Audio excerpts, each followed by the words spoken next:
आप सभी का पुनः स्वागत है साथियों। जैसा कि हम देख पा रहे हैं पीडीएफ के माध्यम से, तो एमपीएसबी की साइट से काफ़ी इम्पोर्टेंट न्यूज़ हम लोगों के लिए निकल कर आई कल, जो कि ये पुलिस भर्ती को लेकर 2025 की ये वैकेंसी है।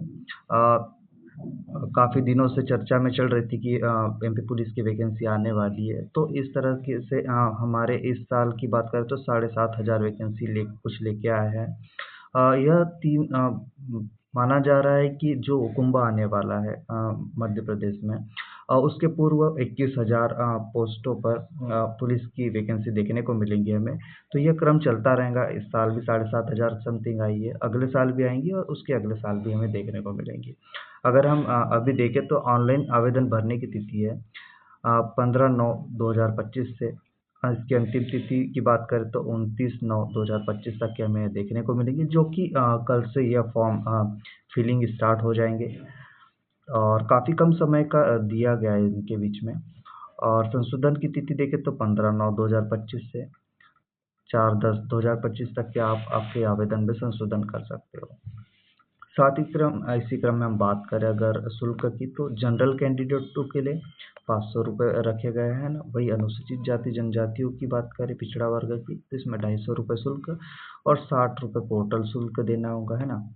तो काफ़ी ठीक ठाक रखी गई है। और यह जो 250 रुपये जो है, ये मध्य प्रदेश के मूल निवासियों के लिए रखी गई है।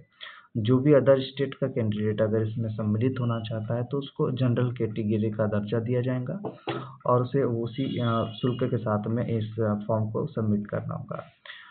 अगर परीक्षा आरक्षक भर्ती परीक्षा की तिथि की अगर बात करें तो काफ़ी इम्पोर्टेंट हो जाता है, जो कि हमें 30/10/2025 से देखने को मिलेंगे, है ना। तो काफ़ी कम समय दिया गया है और उतनी कम समय जैसे कि फॉर्म भरने में दिया है, उतना ही कम समय हमें एग्ज़ाम के लिए दिया गया है। तो यह हमें 2 पारियों में हमें देखने को मिलेंगी। पहली पारी जो कि सुबह में देखने को मिलेंगी और दूसरी दोपहर के टाइम पे। चलते साथियों अगले स्लाइड पे देखते हैं। तो हम बात करें समय अवधि की, तो यह हमें भरने की तिथि समझ में आती है ना। 20 दिनों का समय दिया गया है, कुछ 15 दिनों का भरने के लिए, और संशोधन के लिए 20 दिनों का समय दिया है। दिनांक जो कि परीक्षा तिथि 30/10/2025 से 2 घंटे का समय दिया गया है पेपर में, है ना। 100 अंकों का पेपर होगा। 2 घंटों में 100 अंकों का पेपर। शुल्क की चर्चा हम लोगों ने कर ही ली है ना। चलते हैं इसी और जो हमारे परीक्षा केंद्र दिए गए हैं, जैसे भोपाल हो गया, इंदौर हो गया, जबलपुर, खंडवा, नीमच, रतलाम, रीवा, है ना, सतना हो गया, सतना, सीधी, उज्जैन आदि, यह सभी सेंटर दिए गए जहाँ पे एग्ज़ाम यह कंडक्ट होगा। अगर हम इसमें जनरल ड्यूटी सशस्त्र बलों की बात करें तो अलग अलग कैटेगरी को अलग अलग दिया गया है। यहाँ पे आरक्षण की बात करें तो जिसमें युवा को 27 और 13% इसमें दिया गया है, जो कि ओपन में इतने 877 पोस्ट हमें देखने को मिलती है। और वही 13% में 422 पोस्ट दी गई है। तो ये काफ़ी इंपॉर्टेंट स्लाइड हो जाती है आपके आरक्षण और आपके पोस्ट की दृष्टि से। तो आप इसे पॉज करके देख लीजिएगा। चलते अगले स्लाइड पर। बात करते हैं पद के वेतनमान की, तो काफ़ी अच्छा वेतन दिया गया है, जो कि 19,500 से लेकर 62,000 तक का। इसमें इसके अतिरिक्त कुछ भत्ते दिए जाएंगे। चलते साथ ही अगले क्वेश्चन पर।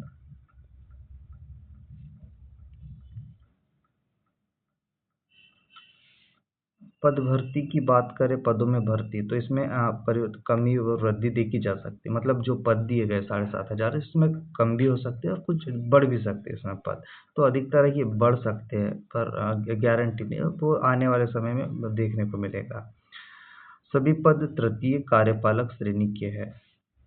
जो पद जो दिए गए तृतीय कार्यपालक, इसमें 2 पद जैसे आरक्षक विशेष बल एसएएफ का देखने को मिलता है, जीडी का। आरक्षक विशेष सशस्त्र बल को छोड़कर डीएएफ का देखने को मिलता है, जीडी का। तो यह 2 पद हमें दिए गए इसके अंतर्गत। कहाँ पे पद स्थापित किए जाएंगे, तो इन जिलों के नाम दिए गए। इनमें मतलब पोस्ट खाली पड़ी हुई है, तो इनमें पूर्ति के लिए दिए। अनियमित शैक्षणिक अर्हता की बात करें तो जीडी के लिए 10वीं तक के 10वीं कक्षा पास होना चाहिए, हायर सेकेंडरी या समकक्ष परीक्षा उत्तीर्ण होना चाहिए। वही हम बात करें, यह तो अनारक्षित, अनुसूचित जाति और पिछड़ा वर्ग शैक्षणिक करता। वही अनुसूचित जाति जनजाति हेतु 8वीं कक्षा भी पास हुआ कैंडिडेट चलेगा इसमें। निर्धारित आयु सीमा तो हम अगले स्लाइड पे देखते हैं इसे। एमपीएसबी के साइड से इसे अच्छे से हाईलाइट करके दिया कि 29/9/2025 से 29/9/2025 को विहित आयु पूरी करनी चाहिए, जो न्यूनतम आयु जो है 18 वर्ष, जो कि 29/9/2025 को 18 वर्ष पूर्ण रूप से कंप्लीट कर लेना चाहिए।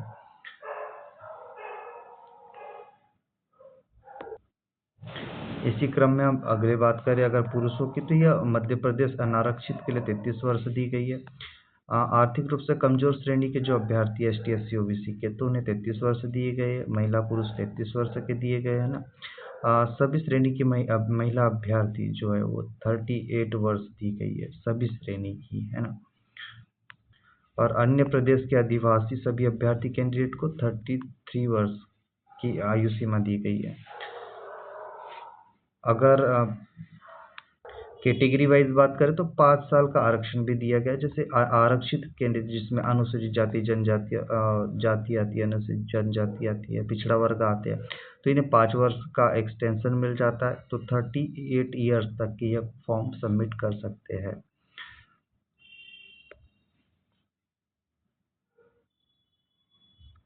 इसी क्रम में हम बात करें शारीरिक मापदंड परीक्षण की, तो इसमें अनारक्षित और अन्य पिछड़ा वर्ग के लिए 168 सेंटीमीटर दी गई है ना। चेस्ट की बात करें तो बिना फुलाए 79 सेंटीमीटर और फुलाए 84 सेंटीमीटर के अंतर्गत।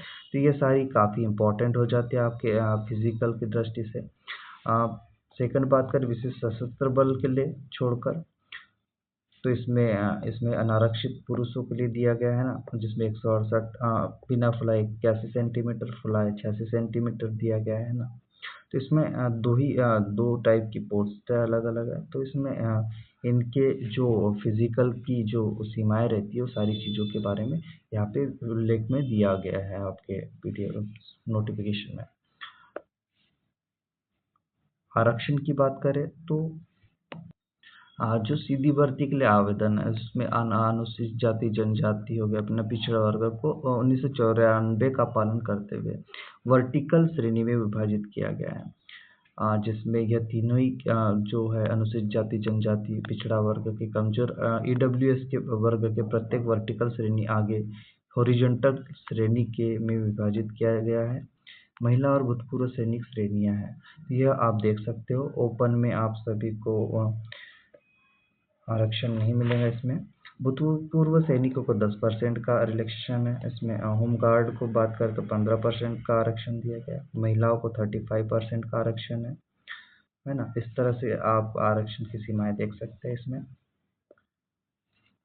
अंतिम चयन की बात करें तो इसमें जो आरक्षक GD संवर्ग के लिए है, तो अभ्यर्थी शारीरिक दक्षता परिणाम न्यूनतम अर्हता अंक लाना, जिसमें प्रथम चरण में लिखित परीक्षा होंगी और द्वितीय जो होंगी जिसमें शारीरिक दक्षता परीक्षा परिणाम, इन दोनों के अंकों के योग के आधार पर ही अंतिम चयन होगा। मतलब फिजिकल के साथ में लिखित परीक्षा जो होंगी, ये दोनों के आधार पर आपका अंतिम चयन सूची तैयार की जाएंगी। इसमें एक बिंदु है काफ़ी इंपॉर्टेंट देखते हैं। समान अंक प्राप्त करने वाले उम्मीदवार आपसी सहवरिष्ठता आयु के आधार पर निर्धारित की जाएंगी। समान अंक प्राप्त करने वाले जिस उम्मीदवार की आयु अधिक होंगी वह मेरिट क्रम में समान अंक प्राप्त करने वाले आयु उम्मीदवार से ऊपर रहेगा। जिसके ज़्यादा अंक या जिसकी ज़्यादा एज रहेंगी वो आपसे ऊपर रहेगा अगर आपके समान अंक रहते हैं तो। चलते साथ ही इसी क्रम में आगे देखते हैं। नियुक्ति की बात करें तो नियुक्ति के उपरांत प्रत्येक चयनित उम्मीदवार को 3 वर्ष की परिवीक्षा पर नियुक्ति किया जाएगा। मतलब 3 वर्ष का उसे परिवीक्षा नियुक्ति मिलेगी, निर्धारित परीक्षण पर भेजा जाएगा। और कुछ कालम ये है कि अभ्यर्थी को उनकी प्राथमिकता के अनुसार इन्हें पद संवर्ग और पदों में उपलब्धता प्रशासनिक आवश्यकता अनुसार इकाई आवंटित की जाएंगी। जो भी आप सेलेक्ट करोगे है ना, जो भी आपकी प्राथमिकताएं रहेंगी उन्हीं को देखा जाएगा, उन्हीं के आधार पर आपको इकाई आवंटित की जाएंगी। इसी क्रम में साथ ही एक मुख्य बिंदु यह भी देखने को मिलता है कि जिस अभ्यर्थी को जिस इकाई में नियुक्त किया जाएगा वह उसे कम से कम 5 वर्ष की सेवा पूर्ण करनी होगी।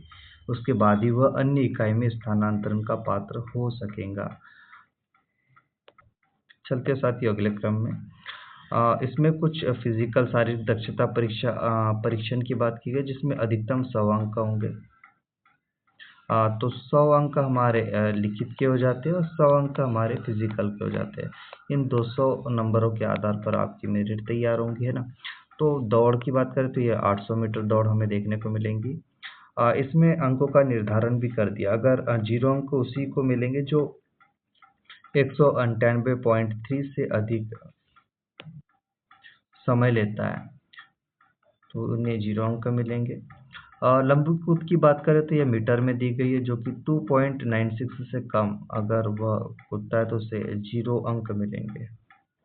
गोला फेंक में वही 3.83 से कम अगर रहता है उसका गोला, तो यह सभी मीटर में दिए गए। इससे कम रहता है तो 0 अंक मिलेंगे। अगर यही हम देखें दौड़ की तो 196.4 से अगर अधिक रहता है 198.3 तक के, तो उसे 1 अंक में। इस तरीके से फ्रेंड्स सारे ही अंकों का निर्धारण यहाँ दिया गया है, जो कि आपके जितनी भी सेकंड में अगर दूरी पूरी होती है, आपकी लंबाई जितने भी मीटर में आती है ना, गोला फेंक हो या फिर लंबी कूद की बात हो, तो ये सारी ही अंकों का यहाँ निर्धारण किया गया है। आप इसको अच्छे से देख लीजिएगा, उसी तरीके से आप आपकी फिजिकल की तैयारी इसके उपरांत करिएगा। तो ये महिलाओं के लिए भी दिया गया है ना। सारी कैटेगरी के लिए सारी चीज़ें दी गई है, चाहे वो महिलाओं की बात हो, पुरुषों की बात हो, है ना। सभी के लिए निर्धारित की गई है फिजिकल के लिए।